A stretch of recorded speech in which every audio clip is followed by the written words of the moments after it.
Captain's log. Deep space vessel Manticore, stardate unknown. There is a ship sitting in a hangar right now, not out here, on Earth, in a classified facility that does not appear on any map you have ever seen. A craft of non-human origin has been levitating, without fuel, without propulsion, without anyone understanding how to turn it off, for decades. The engineer who accidentally activated it tried everything he could think of to make it stop. He could not. His supervisors could not. The best minds the program had access to could not. So they left it, floating in a secured, classified hangar, because nobody could figure out how to flip the switch. I want you to sit with that for a second.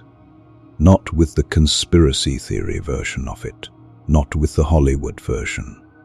With the plain, boring administrative reality of it, a piece of technology that nobody built, that nobody understands, that is currently just running in a building with guards outside, while the people responsible for it write reports and attend meetings, and wait for someone smarter to come along. My name is Captain Arthur Vance. I have been alone on this vessel for long enough that the distinction between what I know and what I have pieced together started to blur. But tonight, I found something in the archive that connects a thread I have been pulling for months, and I need to tell you about the Round Table of Nine. Before I get into the structure, I want to tell you something about how I am thinking about this. For most of my adult life, I operated inside institutions, academic institutions, then government ones. The rules of those institutions are very specific about what counts as evidence and what does not. You do not speculate beyond the data. You do not connect threads that have not been formally verified. You attribute claims to sources, and you caveat everything you cannot prove. I still believe in those rules. I think they exist for good reasons. But I have been reading an archive that was compiled by people who played by those rules their entire careers. Intelligence analysts, military officers, senior government officials, and who reached a point where following the rules meant being complicit in a silence they could not justify anymore. What they documented is not speculation, it is testimony. Primary accounts from people with specific clearances, specific access, specific knowledge of programs that the public has been told do not exist. I am going to tell you what they said, and I am going to do something I was trained never to do, which is tell you what I think it means. Because at this point, on this vessel, with what I know about what has been happening to everyone who tries to document this carefully and stay within the lines, I think staying within the lines is a form of participation.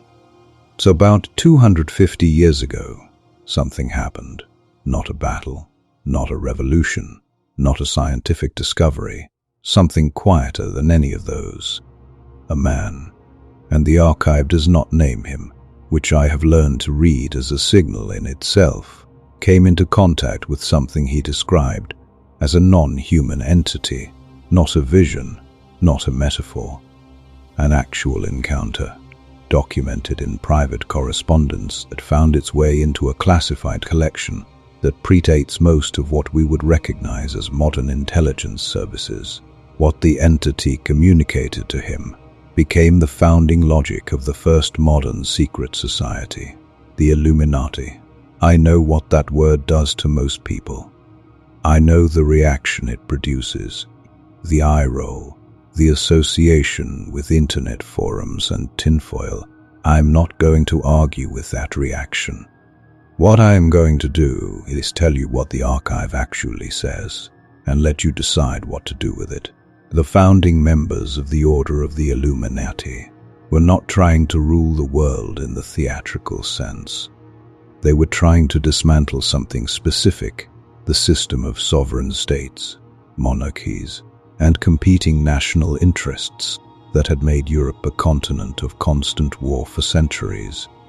Their argument, as the archive frames it, was genuinely idealistic. One world, one government, No more wars between nations, because there would be no nations left to make war between. When the European monarchs of the time found out about this, and they did find out, through intercepted correspondence, through informants, through the kind of intelligence work that predates the CIA by 200 years, they declared the order criminal and began hunting its members. The order went underground. It did not disappear. It adapted. And here is the thing about an organization that goes underground in the 18th century and has 250 years to perfect its methods. It gets very, very good at not being seen. I want to explain how the structure works, because this is the part that the archive is most explicit about, and the part that most public accounts get wrong. At the top, the round table of 9. Not 9 individuals necessarily. The composition changes over generations. What does not change is the function. These are the heads of the 9 families that the archive identifies as controlling the foundational architecture of global finance, not the richest families you can name, not the ones on the lists. The ones behind the ones on the lists. Strip away every layer of intermediary ownership, every holding company, every nominee director, every trust structure, and the archive claims you end up at 9 families who selects control over the mechanisms of money creation and credit allocation is so total that the concept of national economy is, at that level, largely theatrical. Below the round table, the Bilderberg Group. Not the public version, the Bilderberg Group, that journalists cover and politicians deny tending. The version described in the archive is a coordination mechanism, a way for the families to interface with the operational layer, the people who actually run governments and corporations and media organizations. Below Bilderberg, regional observer groups. In Europe, they answer to the Club of Rome. In the United States, they answer to the Council on Foreign Relations, which you may have heard referred to lately as the Trilateral Commission. Same people, different letterhead.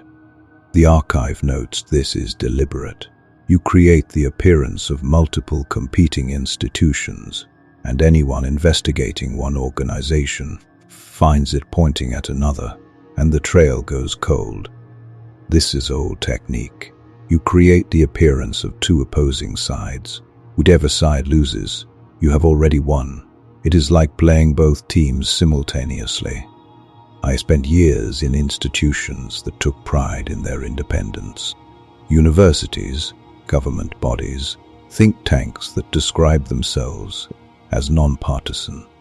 And looking back, I can see the architecture in all of them, the funding sources, the board memberships, the way certain research questions were encouraged, and certain others just never seemed to get funded, not through censorship, not through anyone saying, do not investigate that, just through the quiet pressure of what gets resources and what does not, what gets published and what does not find a journal willing to touch it, what gets cited and what gets ignored.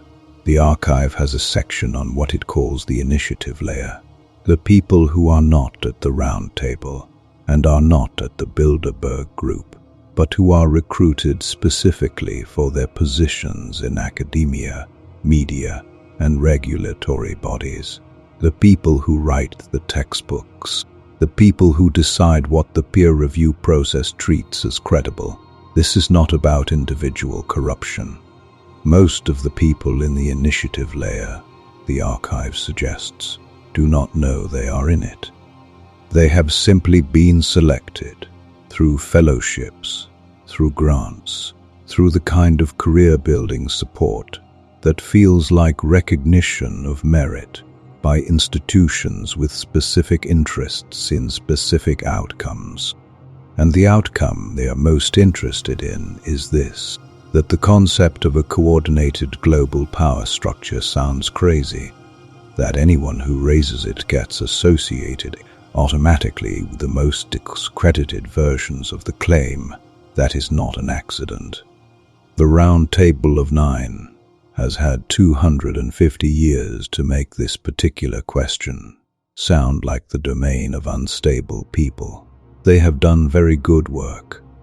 I have spent months on this vessel, trying to understand who benefits from the specific sequence of events I have been documenting.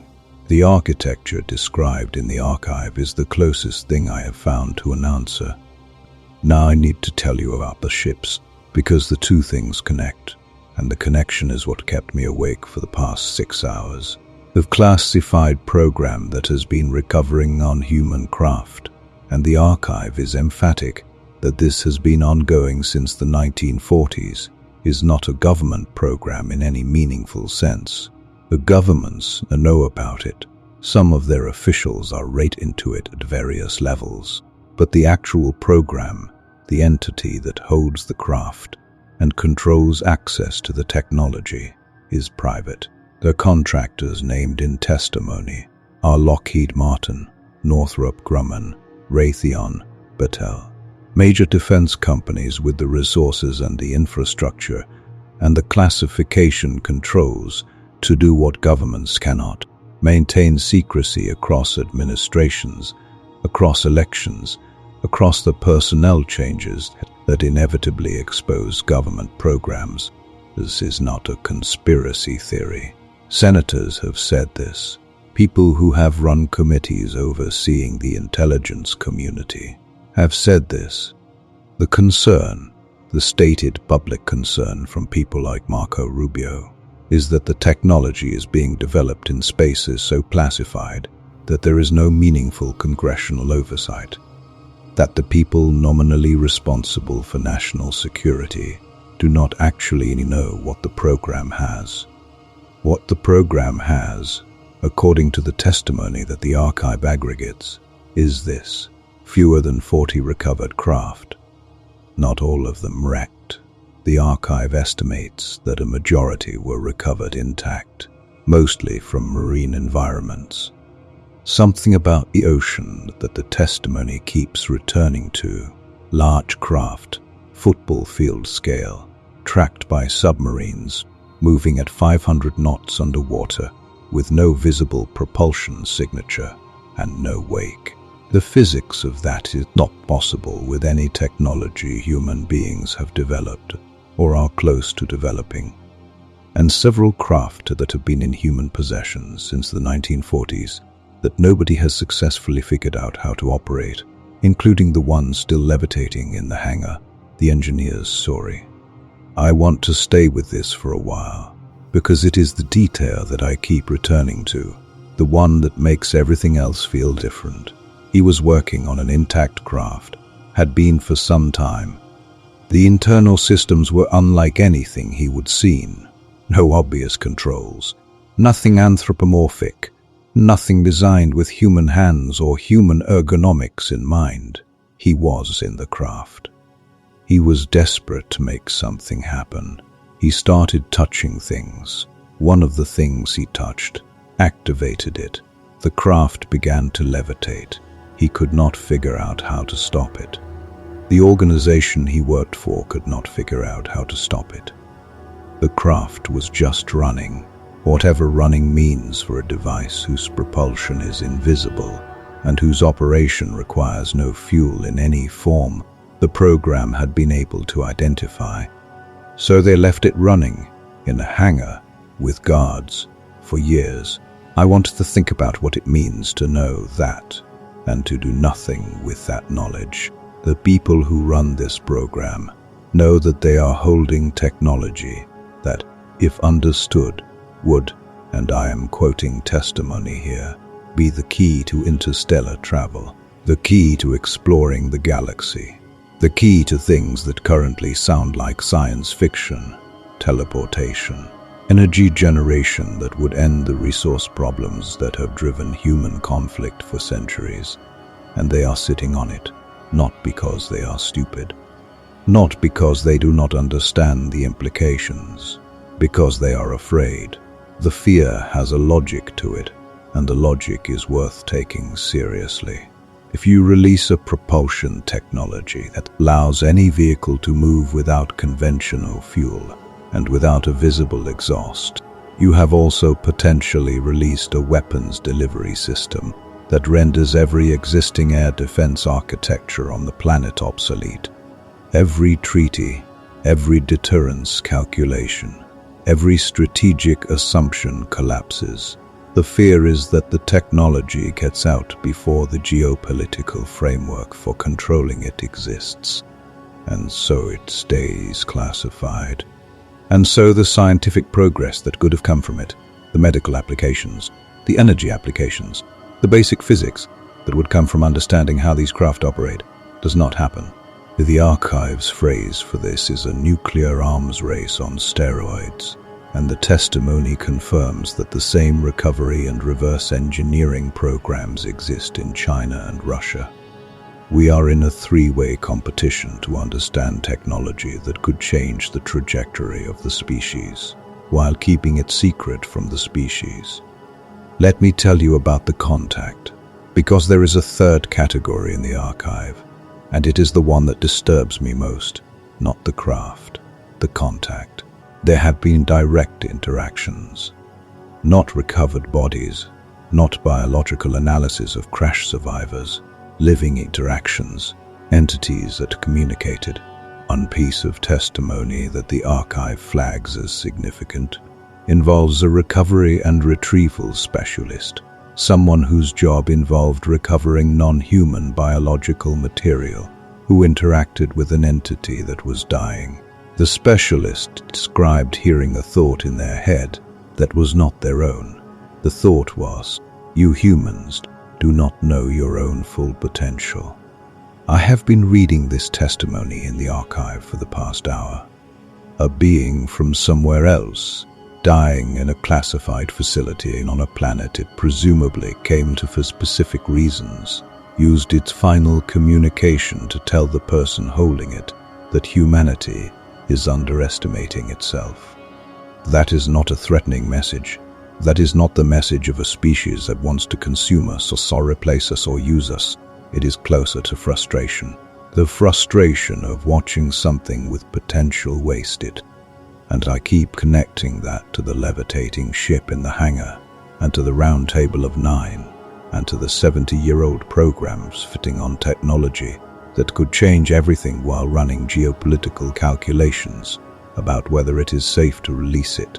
The families that control the architecture of global finance have a known interest in energy scarcity. Scarcity is what makes their asset valuations work. A technology that eliminates fuel dependency does not just change physics, it restructures power. The entities that currently profit from energy scarcity lose everything. So the question I have been sitting with is whether the secrecy around the recovered craft is purely about fear of weapons proliferation, as the public testimony claims, or whether there is a second reason, a reason that has nothing to do with geopolitics and everything to do with whose wealth depends on the world staying exactly as it is. The Holloman Air Force Base incident.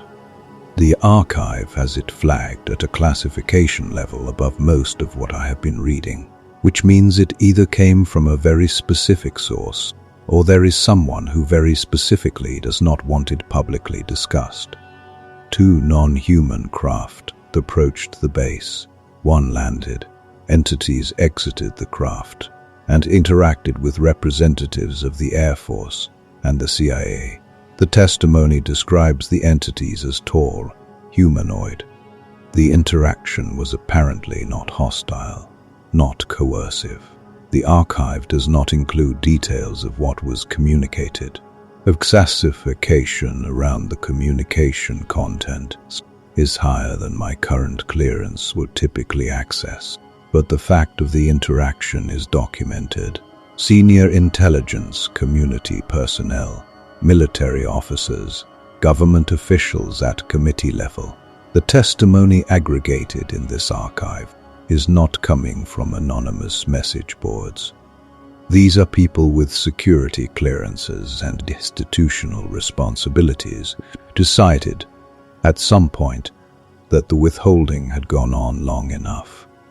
And what they are describing, when you read past the bureaucratic language and the careful hedging, is this: we have not been alone for a very long time. The entities that have been present in our atmosphere, in our oceans, occasionally in our classified facilities, have been here long enough that the question is no longer whether contact has happened. The question is why the contact is being managed the way it is, by whom, and for whose benefit. Let me tell you what the archive says about the initiation structures. Every organization in this network, from the outermost regional observer groups to whatever exists at the level above the round table, operates on a tiered access model. You do not join at the top. You join at the bottom, where the stated mission sounds entirely reasonable: climate policy, international economic coordination, conflict prevention. The things that look from the outside like exactly what the world needs. And then, as you demonstrate loyalty and usefulness, you get access to the next level. The archive is very specific about what happens at each level. The information changes. The framing changes. What was described at level 1 as humanitarian coordination becomes, at level 3, resource management. What was described at level 3 as resource management becomes, at level 5, population management. By the time you reach the levels where the actual decisions are made, you have been selected, tested, and filtered over decades. You are not there because you stumbled in. You are there because you passed every test to levels below required. And because you have been gradually introduced to each successive truth in a context that made it feel logical, you do not experience it as horror. You experience it as finally understanding how things actually work. This is the initiation ritual the archive keeps returning to. Not robes and candles. Information. Controlled information, released in the right sequence, to people who have already been selected for their willingness to accept what comes next. The entities described in the contact testimony communicated in a way that bypassed language entirely, thoughts arriving directly, without mediation. The archive notes this and notes the contrast. An organization that controls what you know by managing what you are told, versus entities that apparently just put the information directly in your head. I do not know what to make of that contrast, but it keeps me up. I want to come back to the structure one more time. The round table of 9. Bilderberg, the regional observer groups. The archive describes an organization that has had 250 years to perfect the art of operating invisibly, that has financial control sufficient to influence the direction of governments without holding office, that has a documented interest in preventing the kind of power redistribution that transformative technology would cause.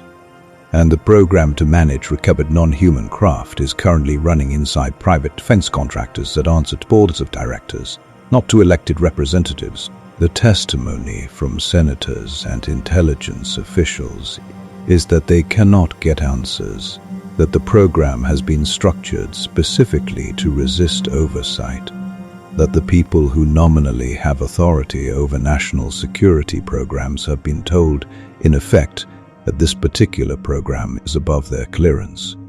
There is a word for a structure that is above democratic accountability, that controls access to transformative technology, that has financial interests in preventing that technology from reaching the public, and that has been operating for long enough that its existence is treated as simply the way things are. The archive does not use that word. The archive is very careful about its language. But I have been on this vessel for long enough to have stopped being careful. Here is what I actually believe. Having read everything in this archive, the ship in the hangar is not the anomaly. The ship in the hangar is the proof of concept. It is the physical evidence that there is technology operating in the world that the controlling structure cannot understand and cannot shut down. And maybe that is the point. Maybe the entities that have been present here, the ones who communicate in thoughts, the ones who build craft that levitate without fuel, the ones who told a dying retrieval specialist that humans do not know their own potential. Maybe they are not waiting for governments to disclose them. Maybe they are waiting for enough people to ask the right questions. The questions that lead past the theatrical opposition of Democrats and Republicans, past the Round Table and the Bilderberg Group, past the defense contractors and the classification systems, to the actual question: who decided that the trajectory of the species was theirs to manage? And what happens when enough people stop accepting the answer that it was always this way? I do not have tidy conclusion for this transmission. I am not sure there is one. What I have is a levitating ship in a classified hangar, a dying entity's last transmission about human potential. 250 years of a structure specifically designed to make itself invisible, and the same question that gets everyone who comes close to it removed from the information environment. Who benefits from you not asking? Captain Arthur Vance, Deep Space Vessel Manticore. Still recording, still asking. End of transmission.